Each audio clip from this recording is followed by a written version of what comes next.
Fini la transition et donc fini le gouvernement Masra. Cette décision est actée par la démission de son chef mercredi, et ce à la veille de l'investiture du président élu. L'Union africaine dit être en conformité avec ces textes et ne se prononce pas sur les élections entérinées au Tchad. Elle estime dans un communiqué que le processus en cours viole ces textes de base.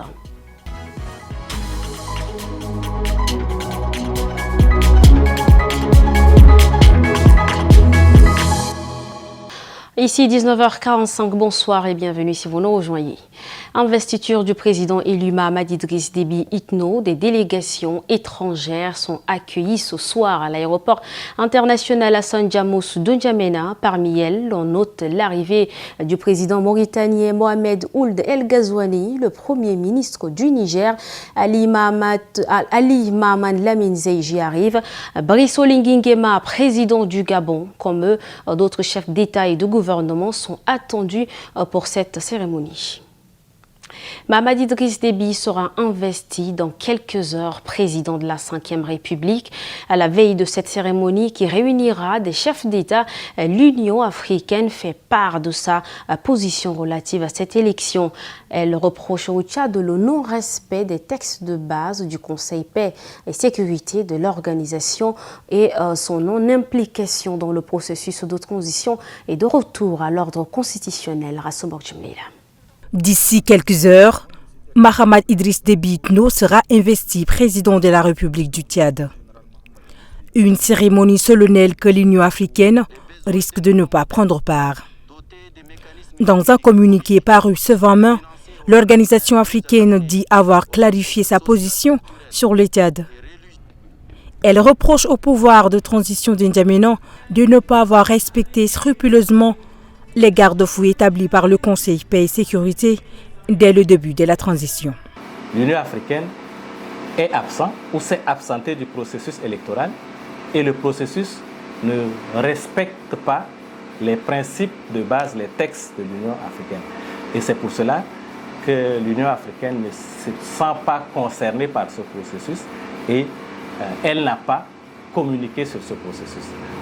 Mais en même temps, c'est quelque chose de très important parce que l'Union africaine, c'est la fêtière des États africains.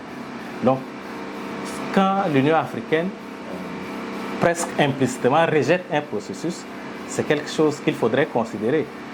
Parce que le positionnement des autres acteurs régionaux s'alignera sur le positionnement de l'Union africaine. Plusieurs chefs d'État et diplomates sont attendus à N'Djamena pour l'investiture du président élu, Mahamat Idriss Déby Itno. De même main, conformément à la Constitution, je viens de présenter en ce jour au président de transition ma démission et celle du gouvernement de transition devenu sans objet. Succès Masra ce matin du 22 mai sur son Twitter publiant le manuscrit de sa démission.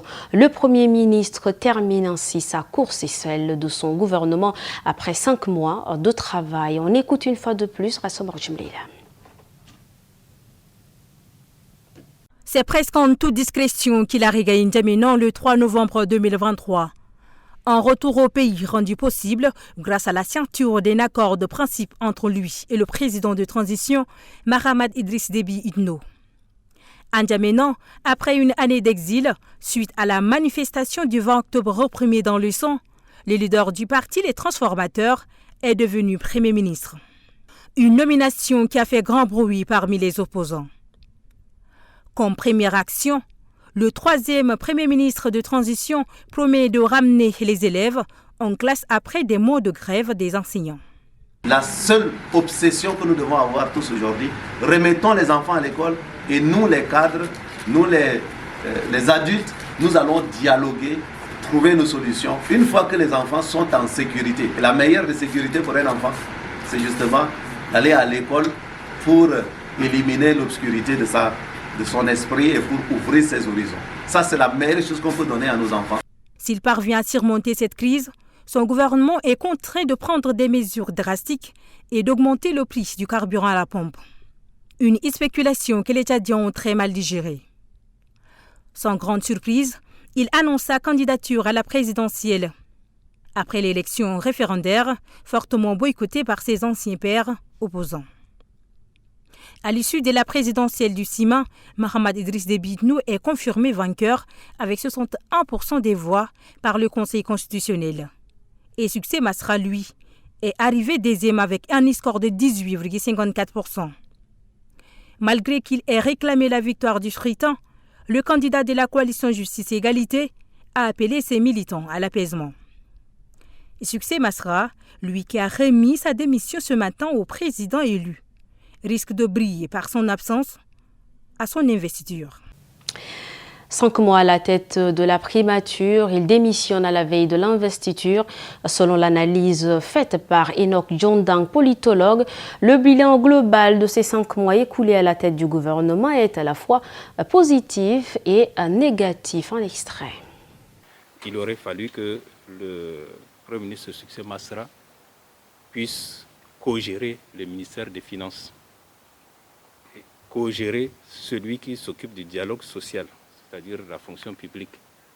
Si tant qu'il n'avait pas ces deux ministères-là entre les mains, c'est que pratiquement le reste des postes ministériels qu'on avait accordés à ces partisans-là ne pouvaient pas fonctionner. Et lui-même, il ne pouvait absolument rien faire. Autre chose, le syndicat national des opérateurs économiques du Tchad a tenu une conférence de presse mercredi concernant le paiement des créances des opérateurs.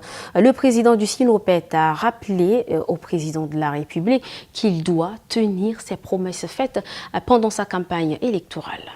Nous demandons l'intervention personnelle du président de la République pour désintéresser les opérateurs économiques après son investiture. Parce que sans l'économie, le pays ne marchera pas. Sans l'économie, le programme de gouvernement ne réussira pas. Sans l'économie, la situation sociale ne s'améliore pas. Donc, notre problème, c'est de demander implication personnelle du président de la République pour le paiement de ces factures qui souffrent depuis très longtemps, d'autres des années et d'autres pour le budget en cours. Le Haut-Commissariat des Nations Unies pour les réfugiés a construit à Abéché, chef-lieu de la province du Ouaddaï, un guichet unique. Il se veut un centre d'accueil, d'orientation et d'assistance multisectorielle des réfugiés urbains.